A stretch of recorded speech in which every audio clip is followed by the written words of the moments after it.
All right, guys, here we go. We got a large window claim here today.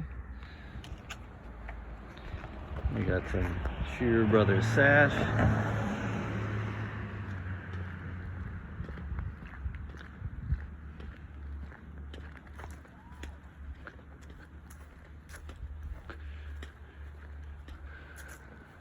Take a little peek here. Got damage on the front. Got one window way up top on the left. And we've got a number of windows in the back. Nice little creek back there. A little bit of siding damage here too. But anyway, onto the windows. So these are a Sherer Bros Far North Casement 90 sash. Very typical in the 1990s. And the reason we know they're a Sherer Bros window is one, the miter in the corner is a straight line.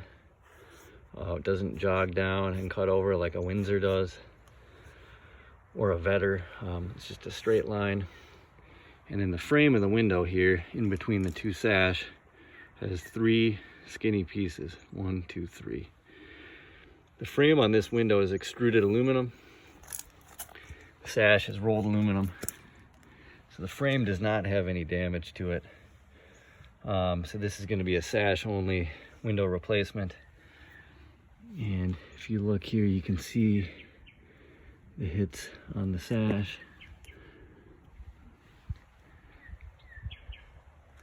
That's pretty much all the way around the house. So when this window gets replaced, the frame will stay and the sash. So everything, the glass, this whole part, the panel of the window that cranks open is what would be replaced. There's a little bit of wood on the inside of the sash. You can see it right there. That's all part of the sash panel, I call it. So that'll be stained or painted to match on the new sash. Now on a sash replacement, the screens stay. We don't replace the screens. We don't replace the hardware or the locks. If people want to replace hardware or locks, they can pay separate. It's usually $75, $100 per set.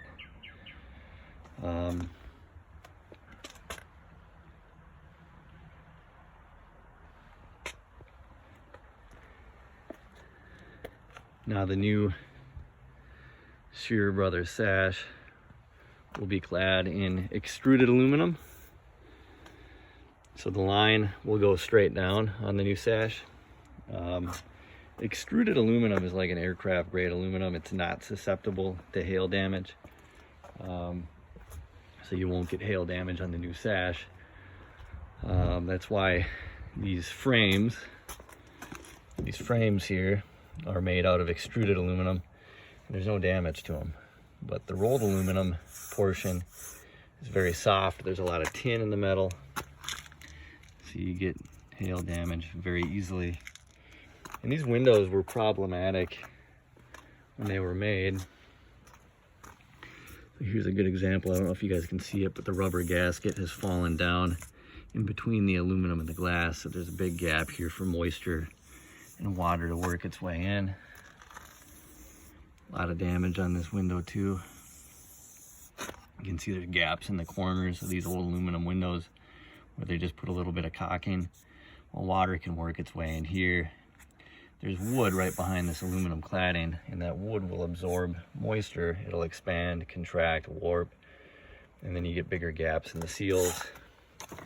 Like in this window, you can see where moisture has worked its way into the window. You got a lot of moisture intrusion in the corner of the window there.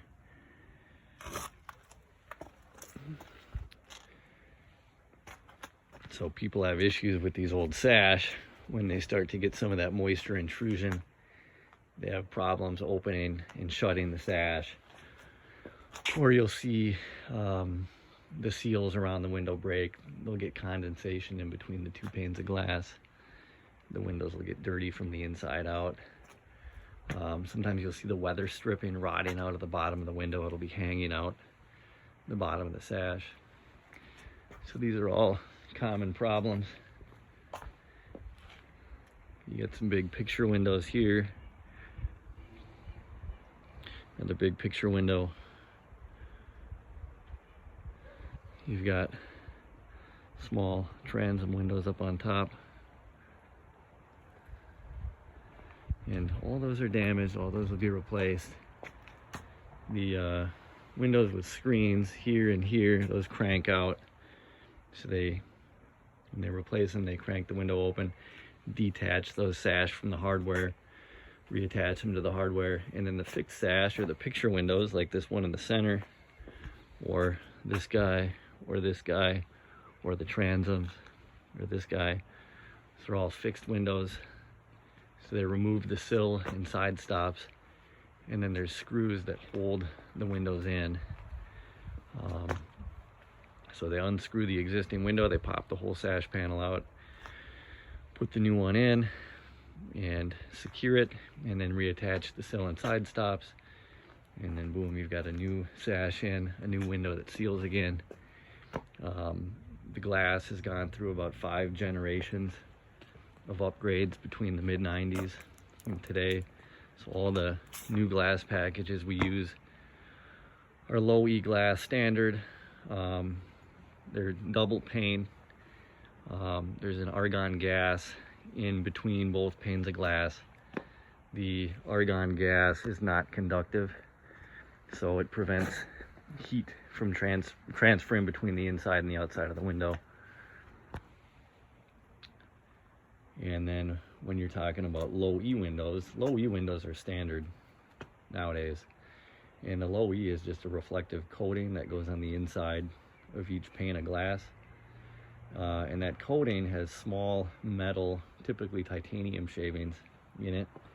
And so when light tries to, well, not light, but heat, when heat tries to go into the window, it bounces off of the metal shavings and gets reflected back out.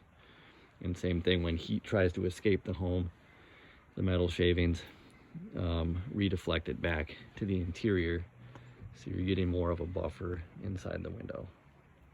Anyway, Sherer Bros sash, that'll do it for today. Thanks, guys.